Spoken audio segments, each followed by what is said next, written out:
श्री गणेशाय नमः। ओम श्री परमात्मने नमः। संक्षिप्त श्री वराह पुराण। क्षीर धेनु तथा दधी धेनु दान की विधि। रोहित होता जी कहते हैं, राजन, अब क्षीर धेनु दान की विधि सुनो। राजेंद्र, गाय के गोबर से लिपी गई पवित्र भूमि पर गौ चर्म मात्र प्रमाण के में सब और कुशाएं बिछा दें। उसके ऊपर विवेकी पुरुष कृष्ण मृग का चर्म रखे।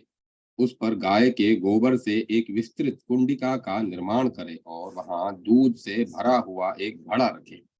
उसके चौथाई भाग वाला कलश बछड़े के स्थान में रखे, जिसका मुख सोने का एवं सींग चंदन तथा अगरू काष्ठ के बने हो।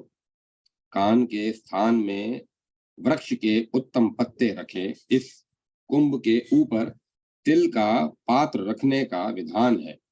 गुड़ से उसके मुख की, शकरा से जीवा की, उत्तम फलों से दांतों की और मोतियों से आंखों की रचना करें।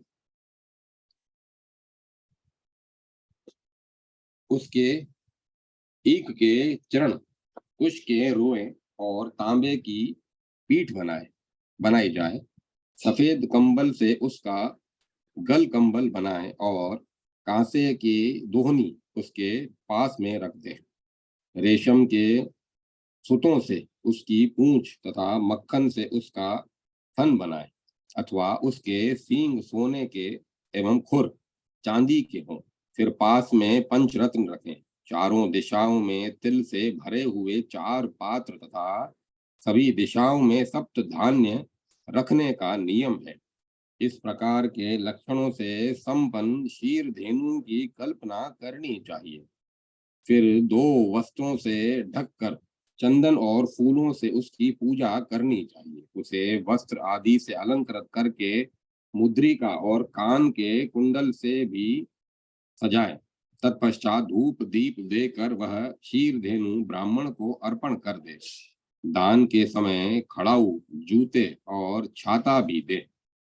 कप्यास्व, इस वेदोक्त मंत्र से प्रार्थना करने का नियम है। राजन, पूर्वोक्त आश्रय सर्वभूता नाम तथा आप्यास्य ममांगनी, इन मंत्रों को क्षीर धेनु का दान लेने वाला ब्राह्मण भी पढ़े।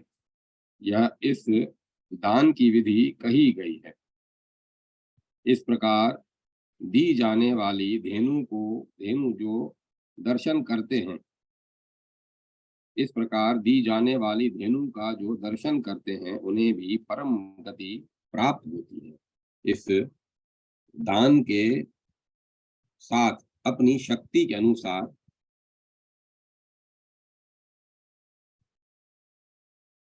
1000 अथवा 100 सोने के सिक्के देने चाहिए।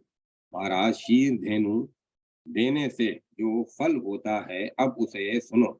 इसका दाता 60,000 वर्षों तक इंद्रलोक में स्थान पाता है। फिर वह उत्तम माला और चंदन से सुशोभित होकर अपने पितामह आदि के साथ दिव्य विमान में सवार होकर ब्रह्मलोक को जाता है।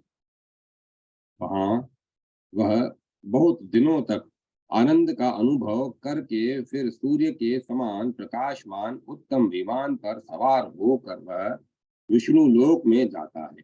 जाते समय मार्ग में अप्सराएं उसकी संगीत और वागों के से सेवा करती है। वह विष्णु भवन में बहुत दिनों तक रहकर फिर श्री विष्णु में ही लीन हो जाता है। राजन, जो पुरुष इस क्षीर धेनु के प्रसंग को सुनता है अथवा भक्ति भाव से पढ़ता है, वह सब पापों से छूटकर विष्णु लोक में चला जाता है।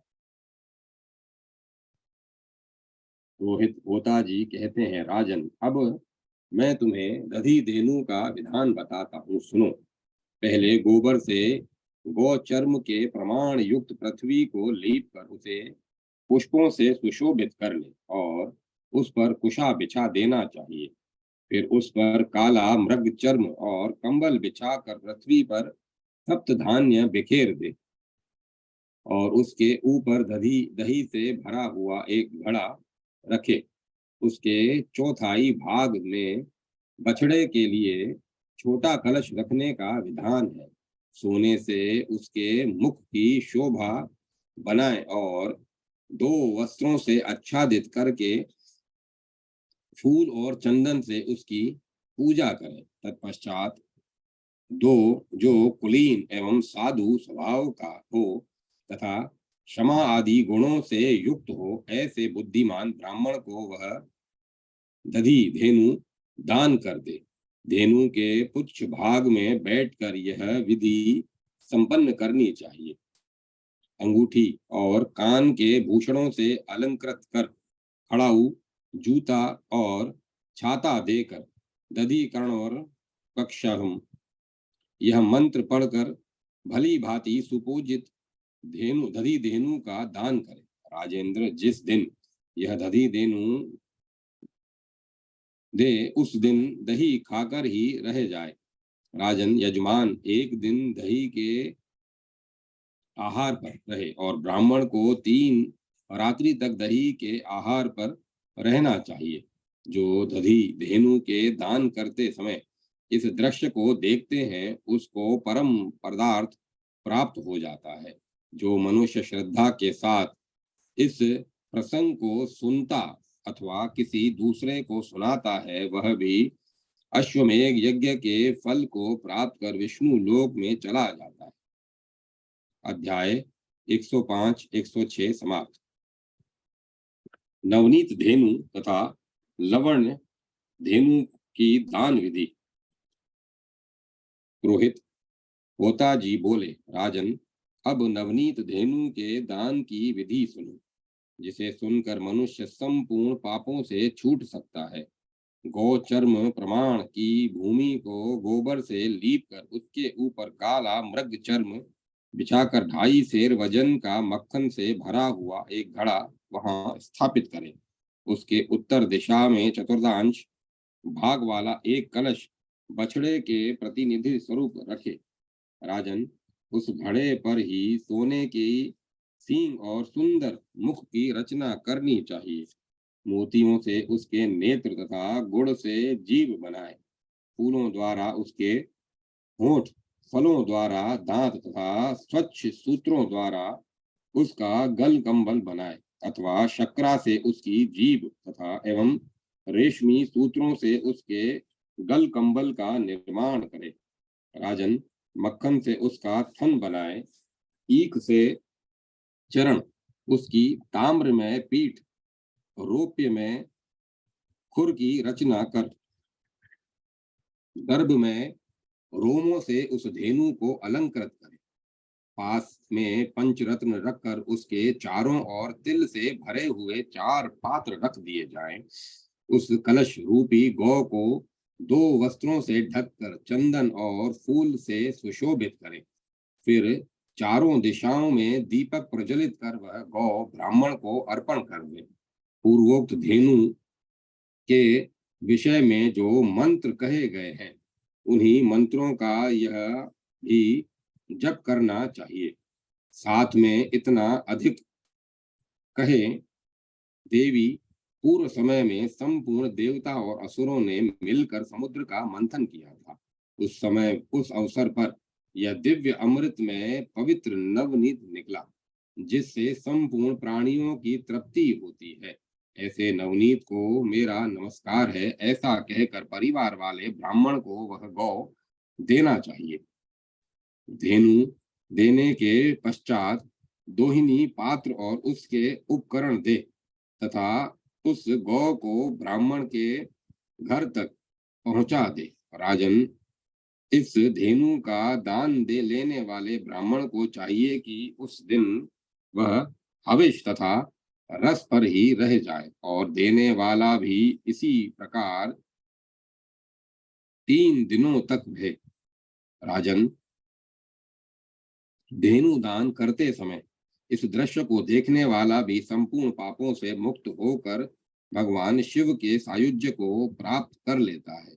वह मानव अपने पहले हुए पितरों और तथा आगे होने वाले संततियों के साथ प्रलय पर्यंत विष्णु लोक में निवास करता है। जो भक्ति पूर्वक इस प्रसंग को सुनता तथा सुनाता है, वह भी संपूर्ण पापों से शुद्ध होकर विष्णु लोक में सम्मानित होता है। पुरोहित होता जी बोले, राजेंद्र, अब लवण धेनु दान का प्रसंग सुनो। मनुष्य को चाहिए कि वह एक मन वजन के नमक से एक धेनु बनाकर लिपी हुई पवित्र भूमि पर मृग चर्म के ऊपर कुशा बिछाकर उस पर इस लवण्यमयी धेनु की स्थापना करें।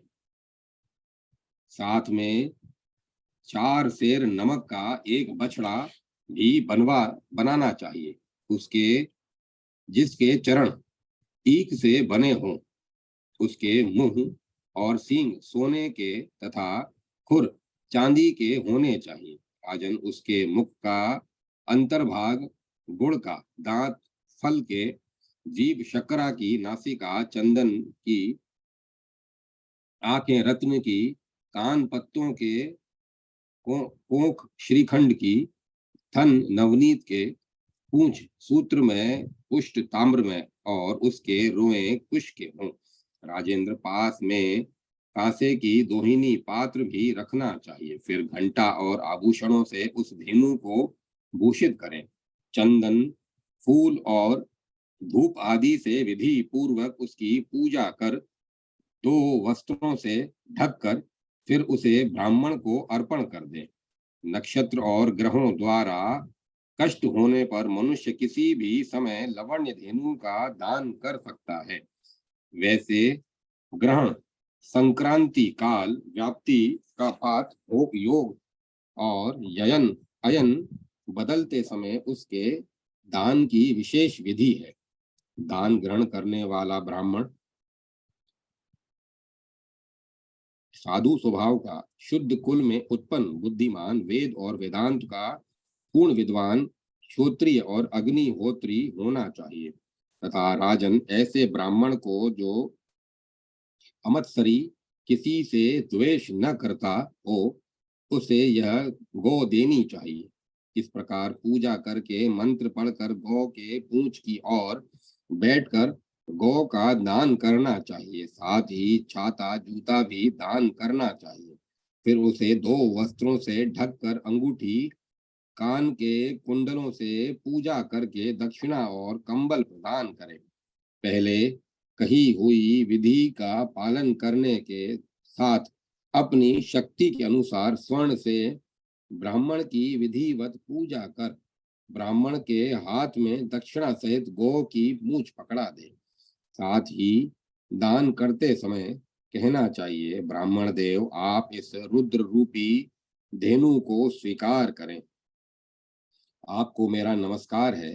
फिर गौ से प्रार्थना करें, परम वंदनीय रुद्र रूपिणी गौ, तुम्हें नमस्कार है, तुम मेरा मनोरथ पूर्ण करो। लवण धेनु दान कर दाता एक दिन लवण के आहार पर रहे और लेने वाले ब्राह्मण को 3 रातों तक लवण के आहार पर रहना चाहिए। दाता इस दान के फल स्वरूप जहाँ भगवान शंकर का निवास है उसे प्राप्त कर लेता है। जो भक्ति के साथ उसका श्रवण करता है अथवा दूसरे को सुनाता है, वह मनुष्य संपूर्ण पापों से छूटकर भगवान रुद्र के लोक को प्राप्त करता है। अध्याय 107 108 समाप्त। करपास एवं धान्य धेनु की दान विधि। पुरोहित होता जी कहते हैं, राजन, अब मैं करपास मई धेनु के दान की विधि बताता हूँ, जिसके प्रभाव से मनुष्य उत्तम इंद्रलोक को प्राप्त करता है। विषुव योग अयन के परिवर्तन का समय,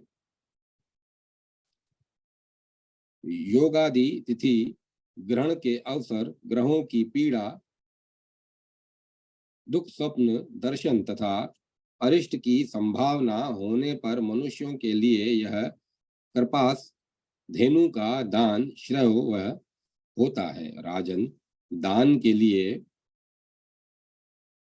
गाय के गोबर से लिपी भूमि पर कुश बिछाकर उस पर तिल बिखेर कर बीच में वस्त्र और माला से सुशोभित कपास से बनी धेनु की स्थापना करनी चाहिए। धूप दीप और नैवेद्य आदि से श्रद्धा पूर्वक मात्सर्य रहित होकर उसकी पूजा करनी चाहिए। कृपणता का त्याग कर 4 भार कपास से सर्वोत्तम गौ की रचना करें। 2 भार से गौ की रचना करना मध्यम तथा 1 भार से बनी हुई गौ अधम श्रेणी की कही गई है। धन की कंजूसी का सर्वथा त्याग करना अनिवार्य है। गाय के चौथाई भाग में बछड़े की कल्पना करके उसका दान करना चाहिए। सोने का सींग, चांदी का खुर, अनेक फलों के दांत और रत्न गर्भ से युक्त धेनु होनी चाहिए। श्रद्धा के साथ ऐसी सर्वांग पूर्ण कृपामयी धेनु बनाकर उसका मंत्रों के द्वारा आवाहन एवं प्रतिष्ठा कर उसे ब्राह्मण को निवेदित कर दे। श्रद्धा के साथ संयम पूर्वक गौ को हाथ से स्पर्श करके दान करना चाहिए। पूर्वोक्त विधि का पालन करते हुए मंत्र पढ़कर दान करें। मंत्र का भाव इस प्रकार है।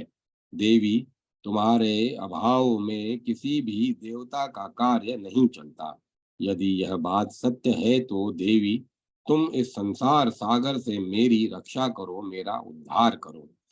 पुरोहित होताजी कहते हैं, राजन, अब धान्यमयी धेनु का प्रसंग सुनो, जिससे स्वयं पार्वती जी भी संतुष्ट हो जाती है।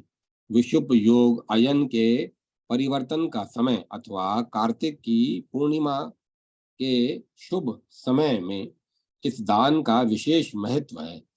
इसके दान करने से जैसे राहु से चंद्रमा का उद्धार होता है, वैसे ही मनुष्य पाप से छूट जाता है।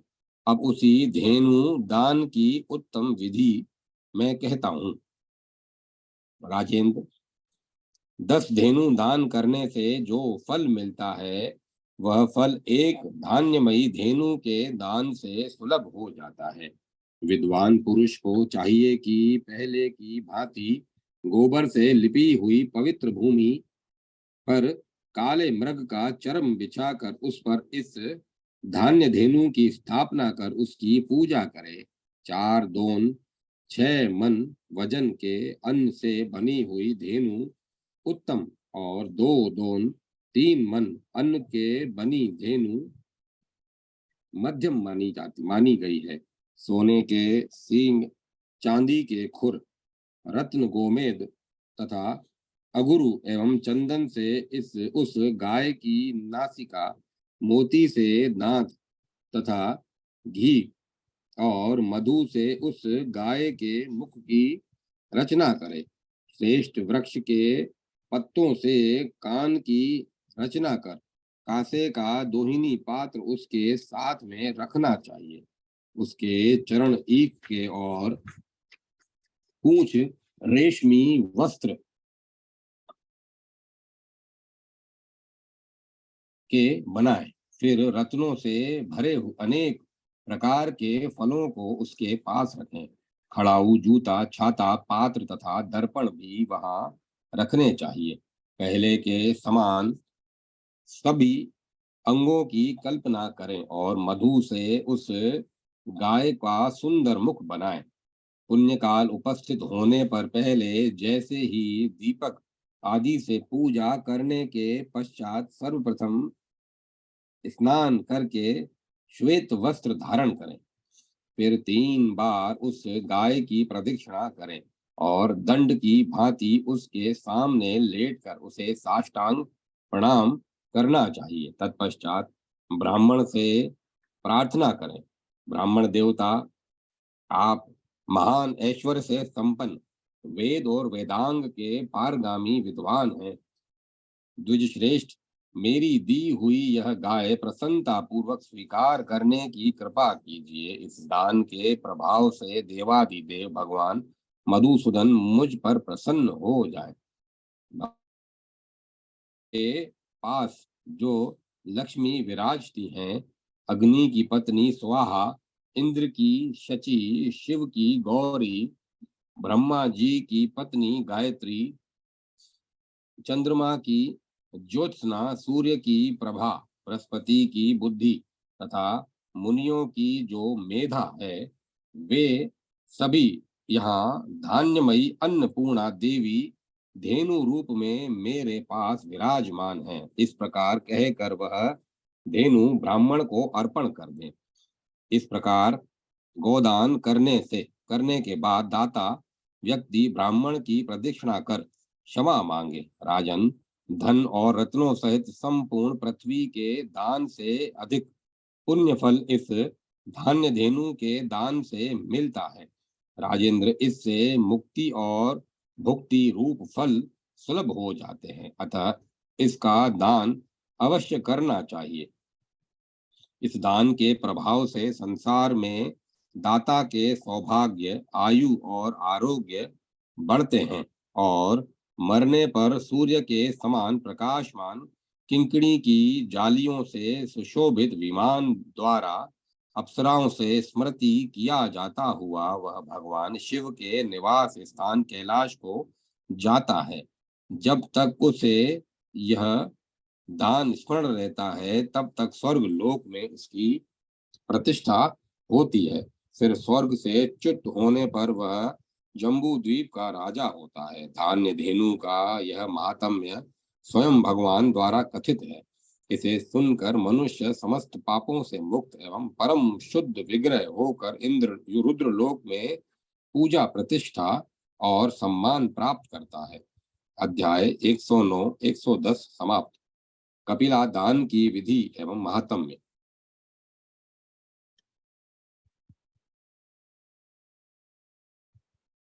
पुरोहित होता जी कहते हैं, राजन, अब परमोत्तम कपिला गौ का वर्णन करता हूँ, जिसके दान करने से मनुष्य उत्तम विष्णु लोक को प्राप्त होता है।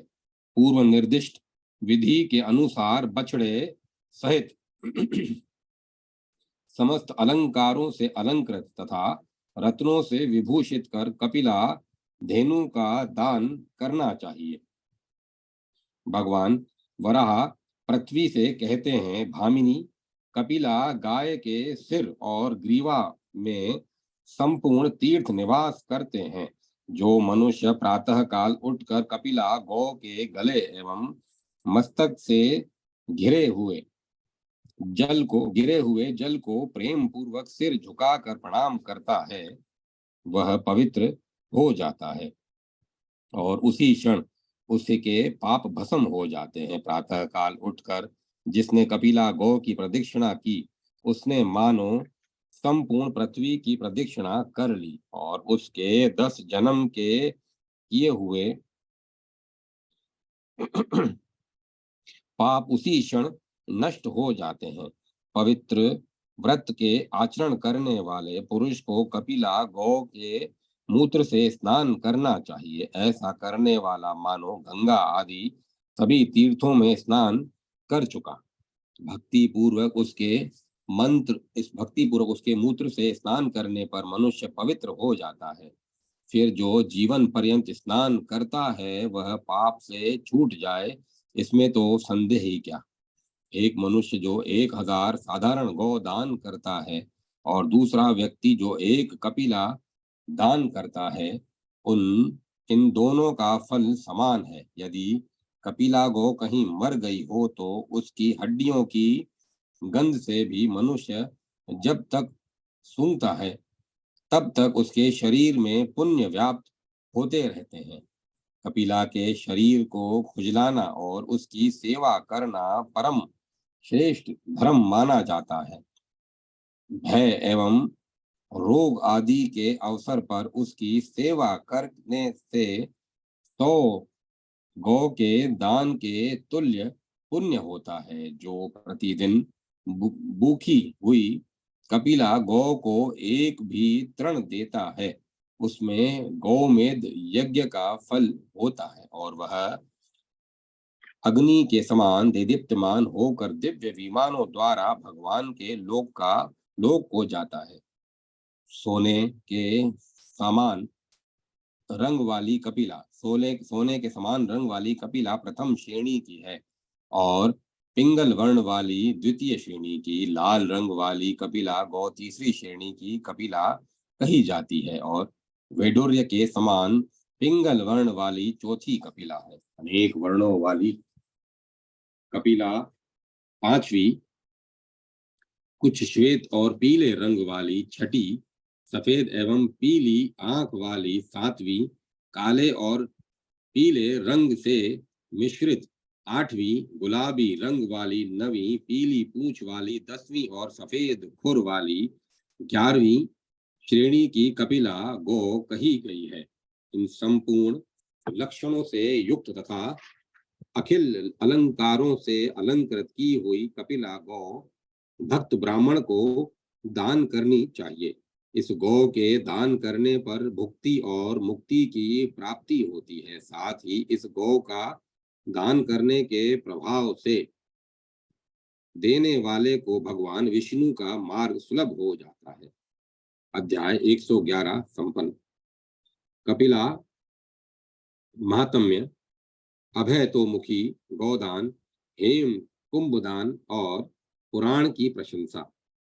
पुरोहित होता जी कहते हैं, महाराज अब मैं कपिला के भेद तथा अभयमुखी गोदान का वर्णन करता हूँ, जिसे पूर्व काल में पृथ्वी के पूछने पर भगवान वराह ने कहा था। पृथ्वी ने पूछा, प्रभु आपने जिस कपिला गौ की बात कही है तथा आपके द्वारा जिसका उत्पादन हुआ है वह हेमधेनु सदा पुण्यमयी है। प्रभु उसके कितने और क्या लक्षण हैं तथा स्वयंभू ब्रह्मा जी ने स्वयं कितने प्रकार की कपिलाएं बतलाई हैं। माधव, दान करने पर यह कपिला गो किस प्रकार का पुण्य प्रदान करती है। जगत गुरु, विस्तार पूर्वक यह प्रसंग मैं आपसे सुनना चाहती हूँ। भगवान वराह कहते हैं, देवी यह प्रसंग पवित्र और पापों का नाश करने वाला है। इसे भली भांति बतलाता हूँ, सुनो। इसके सुनने मात्र से ही पुरुष अखिल पापों से मुक्त हो जाता है। वरान ने पूर्व काल में ब्रह्मा जी ने संपूर्ण तेजों का सार एकत्र कर यज्ञों के अग्निहोत्र की संपन्नता के साथ के लिए कपिला गौ का निर्माण किया था। वसुंधरे, कपिला गौ पवित्रों को पवित्र करने वाली, मंगलों का मंगल तथा पुण्यों में परम पुण्यमयी है। तब उसी का रूप है। व्रतों में यह उत्तम व्रत, दानों में यह उत्तम दान तथा निधियों में यह अक्षय निधि है। पृथ्वी में गुप्त रूप से या प्रकट रूप से जितने पवित्र तीर्थ हैं एवं संपूर्ण लोकों में ब्राह्मण, क्षत्रिय एवं वैश्य प्रभृति द्विजाति द्वारा सायंकाल और प्रातः काल अग्निहोत्र आदि हवन की जो भी क्रिया है, वे सभी कपिला गाय के घृत, क्षीर तथा दही से होती है। विधि पूर्वक मंत्रों का उच्चारण कर इसमें व्याप्त घृत से जो हवन करता या अतिथि की पूजा करता है, वह सूर्य के समान प्रकाशमान विमानों पर चढ़कर सूर्य मंडल के मध्य भाग में होते हुए विष्णु लोक में जाता है। अनंत रूपिणी कपिला धेनु में सिद्धि और बुद्धि देने की पूर्ण योग्यता है। संपूर्ण लक्षणों से लक्षित जिन कपिला धेनुओं का पहले वर्णन किया गया है, वे सभी महान ऐश्वर्य से संपन्न है। उनकी कृपा से निश्चय ही मानवों का उद्धार हो जाता है। जिनमें कपिला के एक भी लक्षण घटित हों, ऐसी स्थिति में संपूर्ण पापों का नाश करने वाली कपिला धेनु को सर्वोत्तम कहा गया है। ऐसी कपिला के पुच्छ, मुख और रोम सब अग्नि के समान माने जाते हैं। वह अग्निमयी कपिला देवी स्वर्णाख्या बताई जाती है। जो ब्राह्मण प्रबल इच्छा के कारण हीन व्यक्ति से ऐसी कपिला धेनु दान में लेकर उसका दूध पीता है, तो इस निंदित कर्म के कारण उस अधम ब्राह्मण को पतित के समान समझना चाहिए। जो ब्राह्मण हीन व्यक्तियों से कपिला का दान लेता है, उसके पितर उसी समय से अपवित्र स्थान में पड़ जाते हैं। ऐसे ब्राह्मण के से बात भी नहीं करनी चाहिए और एक आसन पर भी नहीं बैठना चाहिए। वसुंधरे, ब्राह्मण समाज दूर से ही ऐसे प्रतिग्राही ब्राह्मण का त्याग कर दे। यदि ऐसे प्रतिग्राही ब्राह्मण से वार्तालाप हो गया या एक आसन पर बैठ गया, तो उस बैठने वाले ब्राह्मण को प्रजापत्य एवं कृच्छ व्रत करना चाहिए, तब उसकी शुद्धि होती है। अन्य करोड़ों विस्तृत दानों की क्या आवश्यकता। एक कपिला गौ का दान ही साधारण 1000 गौओं के दान के समान है। श्रोत्रिय दरिद्र शुद्ध आचार वाले तथा अग्निहोत्री ब्राह्मण को एक भी कपिला गौ देना सर्वोत्तम है। ग्राक्ष्मी ग्राश्रमी पुरुष को चाहिए कि दान देने के लिए जल्दी ही प्रसव करने वाली धेनु का पालन करे। जिस दिन वह कपिला धेनु आधा प्रसव करने की स्थिति में हो जाए, उसी समय उसे ब्राह्मण को दान कर देना चाहिए। जो जब उत्पन्न होने वाले बछड़े का मुख योनि के बाहर दिखने लगे और शेष अंग अभी भीतर ही रहे, अर्थात अभी पूरे गर्भ का उसने मोचन बाहर नहीं किया, तब तक वह धेनु संपूर्ण पृथ्वी के समान मानी जाती है। वसुंधरे, ऐसी गाय का दान करने वाले पुरुष ब्रह्मवादियों से सुपूजित होकर ब्रह्मलोक में उतने करोड़ वर्षों तक निवास करते हैं, जितनी की धेनु और बछड़े के रोमों की संख्या होती है। सोने के सींग, चांदी के खुर से संपन्न करके कपिला को ब्राह्मण के हाथ में दे। दान करते समय उस धेनु का पुच्छ ब्राह्मण के हाथ पर रख दे। हाथ पर जल लेकर शुद्ध वाणी में ब्राह्मण से संकल्प पढ़वावे। जो पुरुष इस प्रकार उभयमुखी गौ का दान करता है, उसने मानो समुद्र से घिरी हुई पर्वतों और वनों से तथा रत्नों से परिपूर्ण समूची पृथ्वी का दान कर दिया। इसमें कोई संशय नहीं। ऐसा मनुष्य उस दान से निश्चय ही पृथ्वी दान के तुल्य फल का भागी होता है। वह अपने पितरों के साथ आनंदित होकर भगवान विष्णु के परम धाम में पहुंच जाता है। ब्राह्मण का धन छीनने वाला गौघाती अथवा गर्भपात करने वाला पापी, दूसरों को ठगने वाला वेद निंदक, नास्तिक, ब्राह्मणों का निंदक और सत्कर्म में दोष दृष्टि रखने वाला महान पापी समझा जाता है। किंतु ऐसा घोर पापी भी बहुत से स्वर्णों से युक्त अभयमुखी गौ के दान से संपूर्ण पापों से मुक्त हो जाता है। श्रेष्ठ भावों वाली पृथ्वी देवी दाता को चाहिए कि उस दिन खीर का भोजन करे अथवा दूध के ही सहारे रहे। गोदान के समय ब्राह्मण से प्रार्थना करे, मैं यह अभय मुखी गाय देता हूँ, आप इसे स्वीकार करें। इसके प्रभाव से मेरा इस लोक तथा परलोक में निश्चय ही कल्याण हो। फिर गाय से प्रार्थना करे, अपने वंश की वृद्धि के लिए मैंने तुम्हें दान में दिया, तुम सदा मेरा कल्याण करो। दान लेते समय ब्राह्मण अभयमुखी धेनु से प्रार्थना करे, धेनु अपने कुटुंब की रक्षा के लिए मैं दान रूप में तुम्हें स्वीकार कर रहा हूँ। देवताओं की धात्री तुम्हें नमस्कार है। रुद्राणी तुम्हें बार बार नमस्कार है। तुम्हारी कृपा से मेरा निरंतर कल्याण हो। अवकाश आकाश तुम्हारा दाता और पृथ्वी ग्रहत्री है। जब तक आज तक कौन इसे किसके लिए देने में समर्थ हो सका है। वसुंधरे, ऐसा कह लेने पर दाता ब्राह्मण को विदा करे और ब्राह्मण उस धेनु को अपने घर ले जाए। वसुंधरे, इस प्रकार प्रसव के समय गाय का जो दान करता है उसने मानो 7 दीपों वाली पृथ्वी का दान कर दिया, इसमें कोई संशय नहीं। चंद्रमा के समान मुख वाली सूक्ष्म मध्य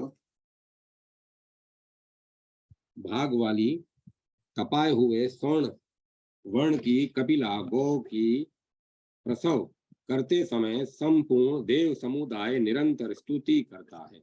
जो व्यक्ति प्रातः काल उठकर समाहित चित्त से 3 बार भक्ति पूर्वक इस कल्प गोदान विधान को पढ़ता है, उसके वर्ष भर के किए हुए पाप उसी क्षण इस प्रकार नष्ट हो जाते हैं जैसे वायु के झोंके से धूल के समूह। जो पुरुष श्राद्ध के अवसर पर इस परम पावन प्रसंग का पाठ करता है, उस बुद्धिमान पुरुष के अंतर में दिव्य संस्कार भर जाते हैं और पितर उसकी वस्तुओं को बड़े प्रेम से ग्रहण करते हैं। अमावस्या तिथि के अमावस्या तिथि में ब्राह्मणों के सम्मुख जो उसका इसका पाठ करता है, उसके पितर 100 वर्ष के लिए तृप्त हो जाते हैं। जो पुरुष मन लगाकर निरंतर इसका श्रवण करता है, उसके 100 वर्षों के भी किए हुए पाप नष्ट हो जाते हैं। रोहित होता जी कहते हैं, राजेंद्र, इस परम प्राचीन गोदान महिमा के रहस्य को भगवान वराह ने पृथ्वी को सुनाया था। संपूर्ण पापों को शांत करने वाला यह पूरा प्रसंग मैंने तुम्हें सुना दिया। माघ मास के शुक्ल पक्ष की द्वादशी के दिन तिल धेनु का दान करना चाहिए। इसके फलस्वरूप दाता संपूर्ण कामनाओं से संपन्न होकर अंत में भगवान विष्णु के पद को प्राप्त होता है। महाराज, श्रावण मास के शुक्ल पक्ष की द्वादशी तिथि के दिन स्वर्ण के साथ प्रत्यक्ष धेनु का दान करना चाहिए। राजेंद्र, ऐसे तो सभी समय में सब प्रकार की धेनुओं का दान करना उत्तम है, पर उस दान से सब प्रकार के पाप शांत हो जाते हैं और दाता को भक्ति मुक्ति सुलभ हो जाती है। इस प्रकार यह प्रसंग बड़ा विस्तृत है, जिसे मैंने तुमसे संक्षेप में ही बतलाया है। धेनुओं का दान मनुष्यों के लिए सब प्रकार की कामनाएं पूर्ण करने वाला है। राजेंद्र, जो ऐसा कुछ भी नहीं करता वह भूख से अत्यंत पीड़ित होता रहता है। राजन, इस प्रकार इस समय कार्तिक का महीना चल रहा है। इसमें भौतिक रत्नों और औषधियों से युक्त ब्रह्मांड का दान करना चाहिए।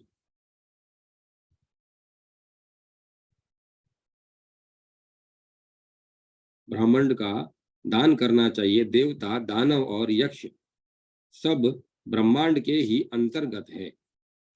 यह संपूर्ण बीजों और रसों से समन्वित है।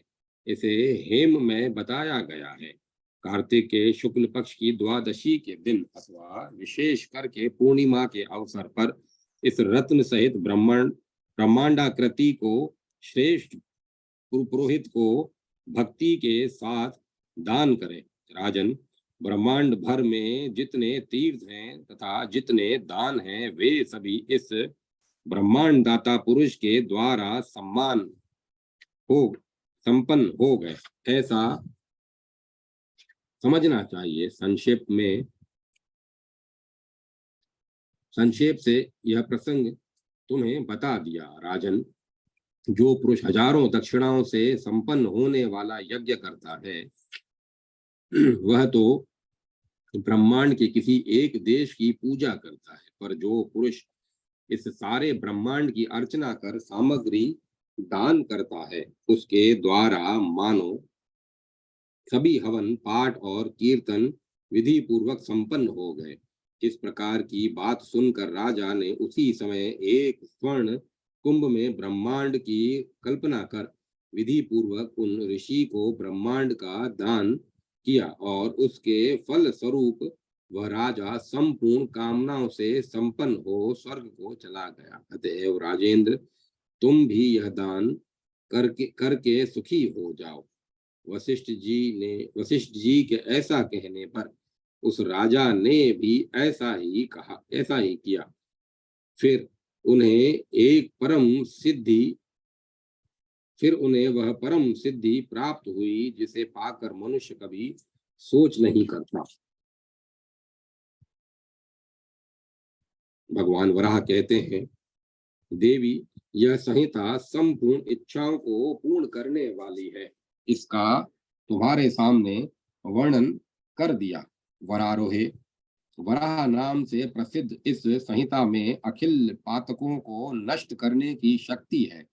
सर्वज्ञ परम प्रभु से ही इसका उद्भव हुआ है।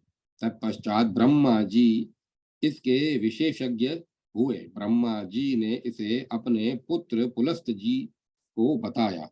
पुलस्त जी ने परशुराम जी को, परशुराम जी ने अपने शिष्य उग्र को और उग्र ने मनु को इसकी शिक्षा दी। यह तो पूर्व कल्प की बात हुई, अब भविष्य की बात सुनो। धराधरे, तुम्हारी कृपा से कपिल आदि सिद्ध पुरुष तपस्या करके इसे जानने में समर्थ होंगे।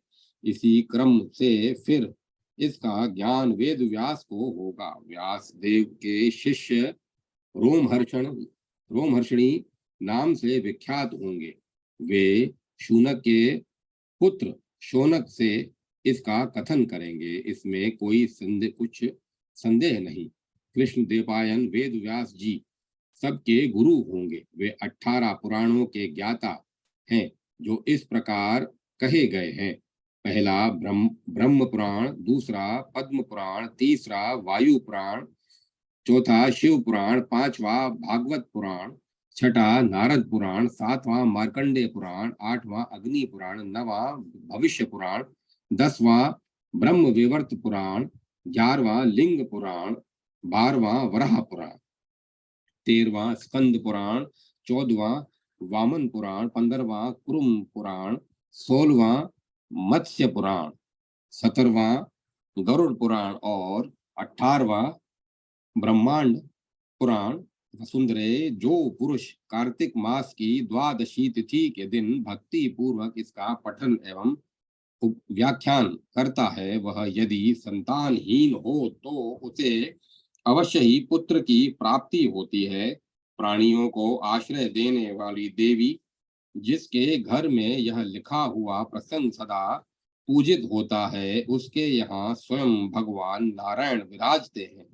जो भक्ति के साथ निरंतर इसका श्रवण करता है तथा सुनकर भगवान आदि वराह से संबंध रखने वाले इस वराह पुराण की पूजा करता है, उसने मानो सनातन भगवान विष्णु की पूजा कर ली। वसुंधरे, इसे सुनकर इस ग्रंथ तथा भगवान की गंध पुष्प माला और वस्त्रों से पूजन तथा भोजन वस्त्र द्वारा ब्राह्मणों का सम्मान करना चाहिए। यदि राजा हो तो अपनी शक्ति के अनुसार बहुत से ग्राम देकर इस पुस्तक वराह पुराण की पूजा करें। ऐसा करने वाला मानव संपूर्ण पापों से मुक्त होकर भगवान विष्णु के सायुज्य को प्राप्त कर लेता है। अध्याय 112 संपन्न। पृथ्वी द्वारा भगवान की विभूतियों का वर्णन। नैमिषारण्य में ऋषि सत्र में सुत जी ने कहा कि एक बार श्री सनत कुमार जी भ्रमण करते हुए पृथ्वी से आकर मिले और पूछा, देवी, जिनके आधार पर तुम अवलंबित हो तथा जिन वराह भगवान से तुमने पुराण का श्रवण किया है, उसे तत्व पूर्वक कहने की कृपा करो। ब्रह्मपुत्र सनत कुमार की बात सुनकर पृथ्वी ने उनसे इस प्रकार कहना आरंभ किया। पृथ्वी बोली, विप्रेंद्र, भगवती विभूति भगवत विभूति का यह विषय अत्यंत गोपनीय है। जिस समय संसार में चंद्रमा, अग्नि, सूर्य और नक्षत्र, इन सभी का अभाव था, सभी दिशाएं स्तंभित थी, किसी को कुछ भी ज्ञान नहीं था, न पवन की गति थी, न अग्नि और विद्युत ही अपना प्रकाश फैला सकते थे। उस समय परम प्रभु परमात्मा ने मत्स्य का अवतार धारण कर रसातल से वेदों का उद्धार किया। फिर उन्होंने क्रूम का अवतार धारण कर अमृत प्रकट किया। हिरण्यकश्यपु वर पाकर तृप्त गर्विला हो गया था। उस समय भगवान ने नरसिंह का अवतार धारण कर उसका संहार करके प्रहलाद तथा विश्व की रक्षा की। इसी प्रकार जिन्होंने परशुराम तथा राम का अवतार धारण कर रावण आदि दुष्टों का संहार किया और भगवान वामन द्वारा बलि बांधे गए।